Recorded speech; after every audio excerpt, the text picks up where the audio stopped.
But here in the United States, there's been a lot of talk over the past few years, especially, that the salaries for men and women are not equal. We don't ask for the raise. We don't ask for, we come in, well, I'll take this much. We kind of, whereas men would be like, no, like, I want a raise, and no, I want this much money, and no, I've been here for 2 years, I want a raise. I'm so happy you're here. Happiness Solved is the place where we explore everything you need to become the best possible version of you. This is Sandee Sgarlata, and today I've got some exciting news for our dedicated listeners. We've just launched our exclusive members-only portal. This is your ticket to a world of additional content designed to deepen your understanding and engagement with the Happiness Solved mission. To learn more about all of the exciting benefits, stay tuned until the end of the episode where I will explain in greater detail. For those interested now, head over to happinesssolved.supercast.com. Today is another amazing conversation, so let's get started.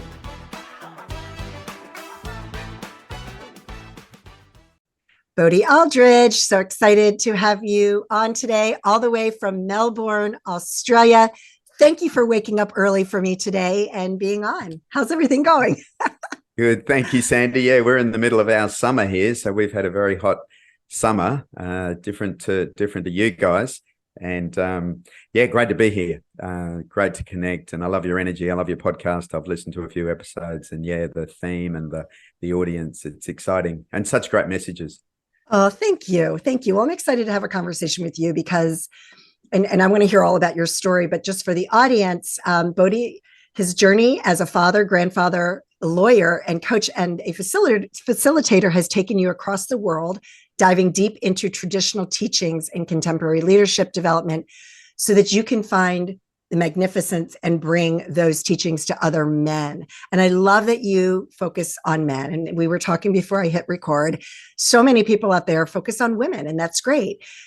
And we really need men to have this awareness, and we're going to dive into this, to really integrate their masculine and feminine energy. And so we're going to talk about that. Before we do, tell us about your story and how you got to this point where you're like, I need to do this. Like, this is my calling. This is my why. Yes, that's right. Exactly. And, as they say, necessity often births all of these journeys, and I guess for me, my father and my mother and father separated when I was quite young. And even though I have a relationship with him, he wasn't there. And so navigating this journey as a man became a deep inquiry for me. My wife and I have been together over 40 years. Congratulations. Yeah, thank you. That's right. So experiencing those milestones as a man of marriage, fatherhood, I really realized that my wife was very supportive. It's like, what is this? Like, I didn't have the role models. I didn't have the teachings. And so it became a personal inquiry of what is it to be a man, a husband, a father, a lawyer, now a facilitator, coach. And so I guess that was my personal inquiry, wanting to be the best version of myself. And like yourself and a lot of the listeners, being a lifelong learner, it doesn't end. It's just this inquiry and curiosity of who are the teachers? What are the books? What are the workshops? What are the courses? And so that was the undercurrent of my personal journey, particularly becoming a father in my 20s. It was like, whoa, suddenly I'm a father. I didn't have a father role model particularly. And so it was like, and my wife was like, okay, you got to step up, young man. It's like, and so that was the undercurrent. And then the transition, obviously being an attorney for 20 years, having 4 children, having a mortgage, it was a very secure job. And I also knew there was something more I was here to offer the world. And so when I transitioned into coaching and facilitating and doing leadership coaching around the world, one of the big milestones, Sandy, was when COVID hit, I just saw more and more men in leadership coming to me for support, coming to me for, connection, direction, which we'll talk about in the masculine and feminine. And so I just realized, to your point, there are just so many men out there and men in leadership who are looking for a deeper experience, looking for the tools, looking to connect deeper with themselves, with their wives, with their children. And so for me, it's just become an obvious place to really support men around the globe in that demographic. I love that. I love that because, yeah, you know, the masculine and feminine, they have to come together, and not everybody understands that. And we're going to get to that in 1 second. Do you think that you were looking for the more feminine side because you didn't have a male role model, or how did that affect you? I'm just curious because I pretty much raised my son on my own after a divorce, and his father went away for a very long time, and he's back in the picture now, which is great. So I'm just curious. I'm curious about your thoughts on that, and how did that and in what ways did it affect you? Yeah, great question. My sense is that, you know, most of my teachings, you know, have come from the feminine initially. So my mother was an amazing role model, and being a single mother, basically working 3 jobs, you know, she really, you know, she really, you know, was so committed to us. You know, there were 3 of us. I was the youngest of 3. And so that was my first representation of the feminine. Yep. And also, I think, allowed me to realize the power of the feminine. And then, of course, my next role model was my wife, who, again, called me forth and, you know, basically with love said, you know, you've got to step up. And so I think, to your question, it was a double edge. On the one hand, not having the masculine in my life gave me a clear runway. Okay. Because I know if my father did stay, it wouldn't have worked. You know, we would have clashed. Yet the flip of that is, most of the representation of adulthood and manhood was coming through the feminine. Yeah, and part of the hero's journey, which we'll talk about, part of the rites of passage for men is we have to integrate our feminine. You know, a lot of the men's work, quote unquote, out there is very much about the warrior energy. Right. Yeah, that aspect of the masculine, which has its place, yet, as we know, that can get distorted, that can become unhealthy unless you understand and integrate your masculine and feminine in yourself and in your relationship. So let's dive into this. And can you just give an overview of the differences between the masculine and the feminine energy, and then why you feel that's important for men to really recognize it and tap into one or the other, right? Yeah. And again, you know, in the contemporary world, we've got lots of questions around this, and underlying it all, this isn't about gender. Right. Yeah, which is where most people go, you know. Exactly. Obviously, gender fluidity, non-binary, all of those conversations are worthy and important. Yet underpinning it all, what traditional cultures knew, and you could call it anything you want, but what they knew is there are 2 currents of energy: the polarity of the universe, the polarity of the earth, the north and south pole. Yeah.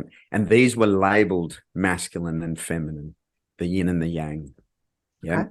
And so they're just labels to this energy that runs through. So as I say, in the universe, in nature, mother earth, father sky, grandmother moon, all the Native American cultures, the Aboriginal Australian cultures. And these currents are an important part of the polarity and also the integration of this experience that we're having as human beings in nature, our connectedness to it all. And so, to simplify it, the feminine energy in the universe, the feminine energy in us, is everything that flows and everything that moves. It's like the ocean. The feminine is constantly moving. It can be wild, can be calm, it can be cool, yet it's constantly in movement, because the feminine's deepest desire is connection and love, connection and love, connection and love. In each moment, do I feel connection and love? Do I feel connection and love? The masculine energy in the universe, in us, is that which presences the feminine. Yeah. So it's the consciousness that witnesses. And so the easy example is the feminine is like the river and the masculine is the riverbanks. Okay. And if we don't integrate that in ourselves, and obviously in our intimate relationships and in our leadership style, I work a lot with leaders, because as an integrated leader, you have to have the river and the riverbanks. So you have to have the riverbanks, the masculine, it's like the scaffolding, it's like the frameworks. We've got to have structure. Right. Yeah. But within that structure, we've also got to have the flow. And cultivating this in ourselves for both men and women, is so important if you want to maximize your impact as a leader, as a father, as a husband, as a partner. And what's interesting is, so the key driver for the feminine is connection and love. The key driver for the masculine energy is freedom. And so you've got the polarity, which can push people apart, because a lot of young men, I know you've got a son in his 20s. Young men think freedom lives outside of me. I've got to go and find the Holy Grail, the freedom. I've got to go climb the mountain. I've got to go surf. I've got to go to India. I've got to go meditating. They're looking outside themselves until there's a point in their life when they realize that freedom lives within us. It was at the bedside table all along. And that's when a lot of men start doing the inner work. And the clients I work with are often at that point. Okay. They might have achieved a lot of quote unquote success. Typically, they're reasonably successful in their business, they're married, children, but they know there's something else. And on the hero's journey, which is the mythology of, Joseph Campbell, is they start the inner search. And just to summarize that for the listeners, and particularly in the leadership space, when I work with leaders, I do a lot of work globally with leaders, whether they run their own business or whether they're in senior corporate roles. So, and my definition of a leadership, Sandee, is essentially influence. Right. Like at some level, we're all leaders, formal or informal. That's right. But a lot of men in formal leadership, the two keys to leadership are connection and direction. And when I work with businesses, when I work with teams, what they're saying is, I just want to feel a connection with my leader, with my line manager, with my direct report. And the connection is the feminine in us. But I also want clarity of direction. I want to know what the expectations are. What's my role? Which is the masculine. The masculine's all about direction and agency and autonomy. And often staff say it's like the goalposts are moving all the time, because I don't have that clear direction. And so when I work with leaders, it's about, how do we cultivate both? How do you amplify your ability to connect with yourself through presence and your team and your beloved and your children? And also, how can you give clear direction? And that's the integrated leader. Wow. That was so beautifully said. Thank you. I certainly have a better understanding of it. And how that works. So wow, that was incredible. Now, what are some things, just some basic things, that if there's any, because like you said, we're all leaders, even if you're just leading your household, you're a leader. Yeah. What are some things, if there's a listener right now that's like, oh my gosh, I love that. What can I do to start implementing this? Are there some basic steps that people can take? Well, one of the biggest challenges, particularly in the US, my observation is that so many women have had to become more masculine. Oh, yeah. And you would know, if you've been a single mom for some time, you're carrying the can for both of them. And Right. Certainly in corporate, any of the listeners who are working in, organizations and things. And so one of the things I do, and whilst I work predominantly with men, when I work with female leadership groups, and one of the keys is you can stay in your feminine energy. And just to clarify that, most people, when we come to gender, and again, this is a huge generalization, but most women are more in their feminine energy and most men are more in their masculine. It's not an absolute. There's lots of nuances. But if you're a woman that's more in your feminine energy, the skill is, how can I stay in my feminine energy and access the masculine traits? Yes. Of action, of autonomy, of direction, of structure. Because a lot of women without the knowledge have become, They've lost their feminine energy, thinking I've got to become more masculine in my energy and those traits. And so to answer your question, the first thing I'd invite the listeners to do, so if you're a woman who's predominantly in your feminine, and it's pretty easy to know through a few simple questions, the invitation to go is how, the reflection point is, how can I cultivate and embrace my beautiful feminine energy and also be okay with doing a spreadsheet, doing a budget, all of those things. And it's just firstly awareness, like everything. Right. Yeah. And so that would be my support for, women who are more in their feminine. For men who are more in their masculine, the simple thing is, when do you experience that tenderness and that connection and love? And often for fathers, particularly with younger children, you can see that beautiful feminine traits. Mm-hmm. Yeah. But they're still in their masculine. Yeah. It's like the lioness is absolutely in her feminine, but don't mess with my cubs. That's right. Yeah. Oh, yeah. Exactly. And the lion is absolutely in his masculine, but can be tender and bring to his heart his child, his cub, those sorts of things. And so that's the initial exploration, is like owning and acknowledging that you may be more in your masculine or feminine energy, and then noticing, how do I access these other traits that are needed to be a father, a leader, a wife, a mother, whatever it might be. Yeah. That makes sense? Oh, yeah, for sure. And you had me thinking that, like, here, I don't know how things are in Australia and Europe, but here in the United States, there's been a lot of talk over the past few years, especially, that the salaries for men and women are not equal.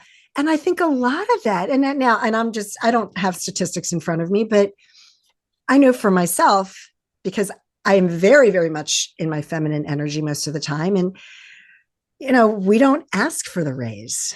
We don't ask for, we come in, well, I'll take this much, we kind of, whereas men would be like, no, like, I want a raise, and no, I want this much money. And no, I've been here for 2 years. I want a raise.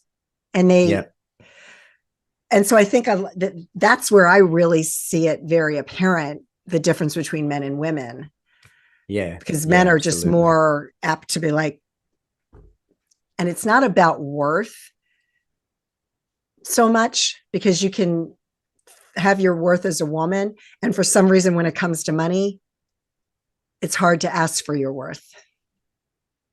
Yeah. For some women, not all, but for many women. Yeah. Exactly.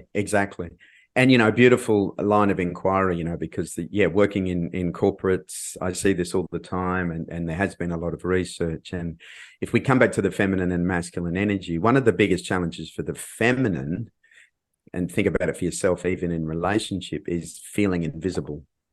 Yeah. Because the feminine does all of the driver of the feminine is collaboration, community, connection, complexity. The studies are clear. The feminine is doing all the little things to hold everything together. Yeah. Yes, we do. Exactly. And you do it in your families, you do it in the workplace, and it's just because the feminine, the whole joke about multitasking is the feminine is connected to it all. Yeah. And knows what you need to tweak. Yeah. And it's, and it's picking up all of that. And the masculine doesn't see it, because the masculine's out conquering the mountain, strategic, linear, beating their chest, because they deal with autonomy and separateness.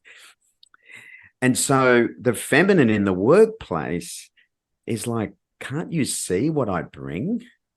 Why do I have to bloody excuse the language, ask for a raise? Look at what I'm doing. I'm the one holding this whole thing together. Right. Yeah, it's like, and the feminine is all about receptivity. Yeah. So the way the feminine performs, and we know this through the neuroscience, and it's fascinating in the workplace, is the key driver for the feminine is appreciation and praise. Oh, yeah. Yeah. You know, if you just see me and just appreciate actually what I bring, I'll bring more of it. That's right. Yeah. I'll bring more of me to the relationship, to the workplace. Yeah. But interesting because the masculine's totally opposite. Yeah. If you want the masculine to perform, it's all about feedback. It's all about goal setting. If you want to, you know, this is what you're doing wrong. This is what you know what I mean? So the feminine's looking for appreciation and praise. The masculine's looking for feedback. And of course, if the leadership is mainly male, yeah, they're not seeing and appreciating what the feminine brings. They're just thinking through their lens of linear and hierarchical and performance and KPIs. And, you know, you've got to meet these goals and everything. And the feminine's like, where's that coming from? That's a demotivator. Yeah. Yeah. For and sure. So, the layers of that for the feminine, equal pay, you know, the glass ceiling, you know, certainly my experience is a lot of women get to a certain level in their career, you know, intelligent, capable, powerful women. And often, you know, they have children and obviously, you know, there's that challenge. And often they look at what it takes to go to the next rung on the ladder, you know, whether it's the partner in the law firm or whether it's to be, you know, the vice president. And what the men have done traditionally is, you know, they'll be working 70 hours a week. And the feminine looks at that and goes, no way I'm going to sacrifice my life just to get to that position. Right. And this is the conversation. I'm off to Europe in a couple of weeks. This is the conversation we're now having around the future of leadership, because we have to integrate both. The old model, as we know, is dying. The old model doesn't work. The patriarchy, the distorted patriarchy, all of that doesn't work. And it's challenging for a lot of men in their 50s and 60s because that model isn't sustainable. Right. You know, and the structures that we've built in corporate isn't sustainable. We've got to reinvent, you know, as Frederick Laloux said, we've got to reinvent organizations. And to do that, we've got to integrate the masculine and feminine. Wow. So this is something that that is really being talked about. Yeah. At that level. Exactly. Yeah. And it's interesting because, as I say, I'm going to do some leadership talks in Europe, and it actually still is quite a new conversation. Because again, a lot of people go straight to gender. Yes. Yeah, which it isn't about gender, and you can generalize. Right. And so people are either wary of the conversation or unwilling to go there. And the other is so many leaders don't understand this stuff. No. It's like, well, you and because I've been on our journey. Yeah. Yeah. Well, I was just going to say that, you know, we're even 10 years ago, we wouldn't be having a conversation about energy. Yeah. Right. It's like, oh, that's all woo woo. That's woo woo. Well, it's not woo woo, because every major university in the world has said energy is real. We're energy bodies. We have an energy field around us. It is real. It's proven. Yeah. We're all connected. And so it's a conversation that if people are not having it, you're just going to fall behind. It's, you know, and it's speeding up. The change is speeding up. There's a university in the United Kingdom with a professor of imagination. Yeah.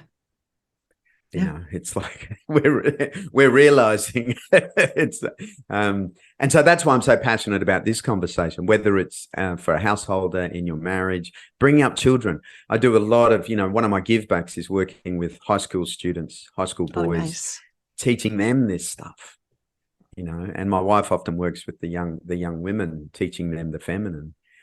And then in leadership, in boardrooms, you know, in conferences, like this conversation is just so important, you know, if we're going to transform, you know, the way we experience the world. Well, and thank you for your work with, you know, young men, and your wife for young women, because I work with a handful of athletes, and they're like sponges. Yeah. You know, they haven't been around long enough to be totally destroyed by humanity, right? And they, you know, they really do. They're like, oh, wow, like there's a different way to think. oh yeah, there's a different way to think about this.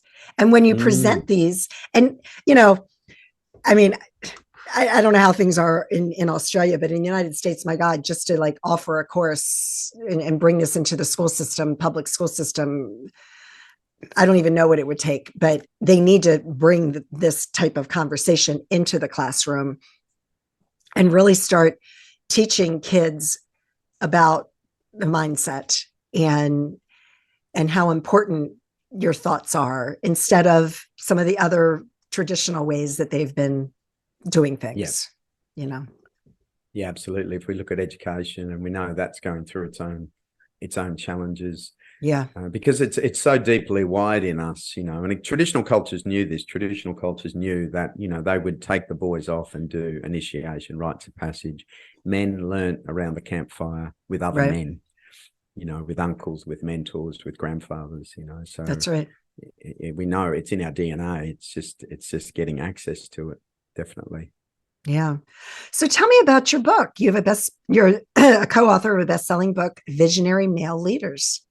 So what prompted Yeah, this? exactly. Obviously, it was your work, but what can the male reader expect out of this book? Yeah, thank you. And it was exciting writing the book on this topic. And so I guess the thing is, visionary male leaders, and what we've been talking about is what I've noticed working with a lot of clients, and a lot of my clients are men, sort of early 40s to mid 50s, Mm-hmm. and a lot of them run their own businesses. Yeah. And some are in leadership positions, and typically they're married, they've got a mortgage, they've got kids and things. Right. But what I'm noticing, Sandee, is there's so many men in their mid to late 40s now who are suddenly finding themselves in leadership roles. And they're in the next few years, they're going to be running the organization. Right. And what they're saying is, I don't want that model of male leadership, the one they've seen. I don't want that. My family doesn't want it. My wife doesn't want it. We don't want that. But where are the role models for something different? How Right. can it be different? It's like there's this huge vacuum that's occurred, as to what does the future of male leadership look like. And that's the 1 day event I'm running in Paris, in early May this year with the Pont Business School. We're doing a 1 day on the future of male leadership. Nice. Because this visionary male leadership, the book that I wrote, co-authored, is all of these men, particularly men, are looking for, what does it look like? Yeah. And so the book, I talk a lot that some of the key qualities in the book. One of the key qualities for the feminine is connection. And one of the key ways that the masculine gets to experience connection is presence. So one of the anchors that I teach men, and I often do it in nature, if we can do a nature-based retreat, leadership retreat, because when men learn how to be more present and connect with themselves, that's one of the foundational aspects of being a visionary leader. How to be present, how to connect with myself, because then I can connect with my team in a different way. Wow. And the other key thing, which is in the book, and this is such a beautiful experience for me as a man. So one of the essential experiences for the feminine is receptivity. So the feminine, remember, the masculine is all about action and outward focus. The feminine is all about receptivity and flow. And so in the book, I talk about how do I cultivate receptivity as a man, as a leader. And that's very, very new territory for men. Oh, yeah. Because we're so outward action focused. And that's why nature can be such a great tool. Intimate relationships are a great tool. How can I receive? And as you know, the work you do, receiving and giving is the whole matrix of manifestation, of relationship. Yet so many of us haven't really been taught and understand what is true receptivity. The one thing that has kept coming up for me when you were talking about it is I find that a lot of men don't really listen. They're not really hearing you. Yeah. And is that a part of that I would think that that would be a part of receptivity, is just Yeah. listening, being actively listening. It's a source of, I have an amazing relationship with my husband. And when there's any sort of, little blip, let's just call it, Yeah. it's Yep. generally because he wasn't listening. Yep. Yep. Because men tend to, you start talking about it and men tend, okay, I got to fix it. I got to fix it. And like in my own relationship, I learned to say, okay, I want to talk to you about something, and I don't want you to fix it. I just need you to listen to me. Yeah, that's right. And then he just sits there and you can see him like biting his tongue. Like he wants to jump in so badly. And I'm like, no, you just need to listen to me. That's it. Well, the key is, and this is why, so the key to listening is presence. And the most attractive thing to the feminine is to be present by the masculine. Yes. Just be present. Yeah, just be present. Yeah, and what I teach, the men is techniques and practices to ground themselves, get in their body and be present. Yeah, notice the beautiful feminine that's in front of you. Not 24 hours a day. Yeah, but if you can be present, and one of the keys when you're starting to be present is, yes, listening, active listening. And it's fascinating with problem solving you touched on, yeah. And what you shared is such a common issue because the feminine deals with problems different to the masculine. Yes. So, and correct me if I'm wrong. So if you're in your feminine energy and you're wrestling with a problem, the feminine wants to talk it out. The feminine will talk to her girlfriends, talk to her mom, talk to whoever. It's like, I don't need the answer. It's going to come. Yeah. But it's this connection and flow. I need to connect and unpack and flow and flow and flow. Yep. Oh, yeah. We got to talk it out till we're done talking about it. Yep. Exactly. The masculine with a problem has to go into his cave. Right. And every man needs a proper metaphoric cave, not a theater room with a big screen TV. That's not a cave. Yeah, that's an avoidance.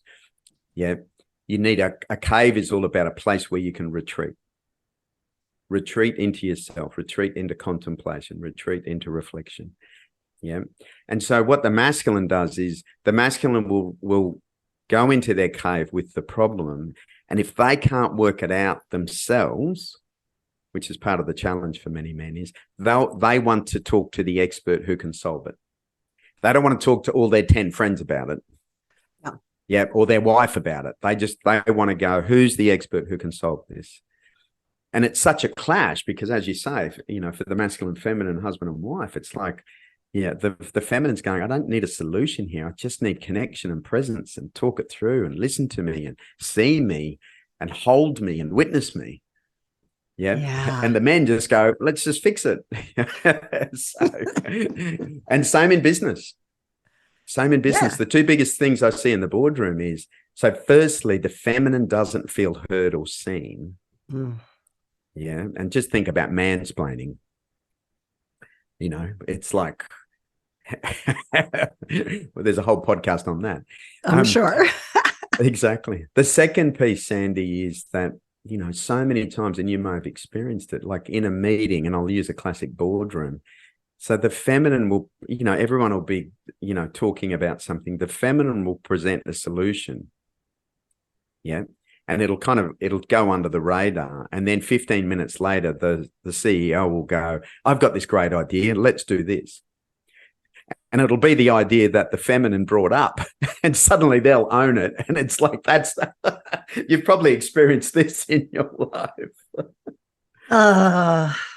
Yeah, great idea.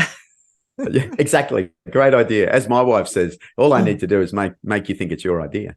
It's like, exactly. Very true. Very true. But these things in the boardroom, and anyone running a small business, I work a lot with builders, architects, lawyers, engineers who may have 10, 20, 50 staff. This is going on as well. It's going on in your organization because people don't understand these nuances. They don't understand how to connect with it in themselves. And anyone who's got a team of masculine and feminine, you're missing a trick. Because if you really want to harness the power of your team, you've got to harness the masculine and feminine energy in you and in your team. Yeah. Yeah. And it's not rocket science. It's just awareness and application. Right. Well, yeah, I mean, everything is awareness, and just being introduced to this, and read your book, listen to your podcast. Yeah. Yes. All I've of got the those podcast. things. Yeah, exactly. True Freedom is the podcast. I started at the end of last year. It's on all the podcast apps. And it's, and I talk a lot about parenting. I talk a lot about relationships. I talk a lot about the hero's journey for men. I'm doing my second season shortly. I'm starting to record because, again, as you say, it's just the awareness, this stuff, when people hear it, we know it, it's in us. Oh, of course. Yeah. I've also put together a free mini course for any of the listeners. It's about freedom and flow. So it's a 5-part mini course. I think the tag is www.freeminicourse.com. Okay. So I'll make sure that's in the show notes. Yeah. Anyone interested? Because as you can tell, I'm so passionate about this. And you've got a 23-year-old son. I want to teach these young men. Yeah. How, and going into relationship, how to understand the feminine, how to understand themselves better, how to access their purpose and meaning in life. I just think it's so important. Oh, it totally is. I mean, because when you think about it, today's youth, that's our future. Yep. Too often people are just stuck in the now, but we've got to think 20, 30 years from now, what is this planet going to look like? Yeah. And they're looking for role models. They're looking for mentors. Yeah. And, there aren't as many as there could be. Right. Yeah, exactly. With the healthy masculine. Yeah. That's right. Bodhi, this has been such an amazing conversation, and you are clearly an expert in this area. So thank you so much. Is there anything else that we haven't talked about that you'd like to share with the audience? The only point I'd make, and I know a lot of your audience is women, yet any of the men, any of the women, your husbands and sons, is, the key, as you know, to all the work you do and all the great podcast guests you get is find a way to create some silence and reflection in your life. Yeah. And often I suggest nature or the local park, or, there might be a place in your house. It's hard for the working mothers in a busy life.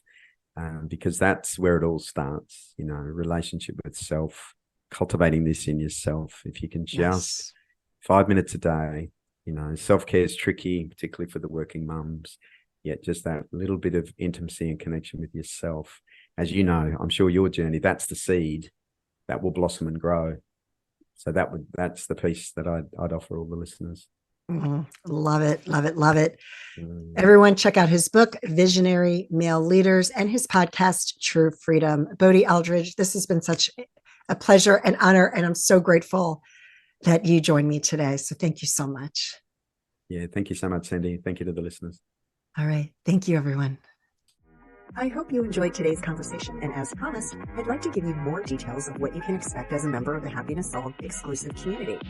First, you'll have access to a treasure trove of extra podcast episodes. These episodes dive deeper into the topics we discuss, featuring additional expert interviews only found here. But that's not all. As a member, you'll also get access to a series of mindset training sessions. These recordings are tailored to help you understand the how and why your mindset is the most important asset you have, empowering you to achieve your personal and professional goals. And for those of you looking to find a moment of peace in your busy lives, we've got something special. Exclusive guided meditations. These sessions are crafted to help you relax, refocus, and recharge. Whether you're a meditation guru or just starting out, there's something here for everyone. Becoming a member is more than just accessing extra content.